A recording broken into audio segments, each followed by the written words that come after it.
اليوم بفضل الله سبحانه وتعالى هناك وفرة مالية في السنة الأخيرة على الأقل. المواطن الكويتي يراقب ويشوف أن الكويت كل يوم بالأخبار تقرض دولة معينة، وبعد سنتين أو 3 سنوات الكويت تسقط القرض عن هذه الدولة. فأنا أعتقد أن اليوم المواطن محتاج إسقاط القروض، وهذه أمر يعني من أبسط رفاهية الشعب الكويتي، أن هناك مواطنين يئنون من وطأة القروض.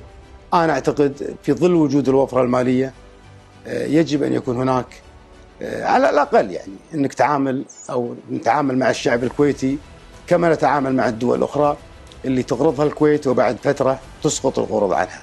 المواطن بحاجة ماسة لإسقاط القروض، وأتمنى في ظل هذه الوفرة المالية أن يتم إسقاط القروض.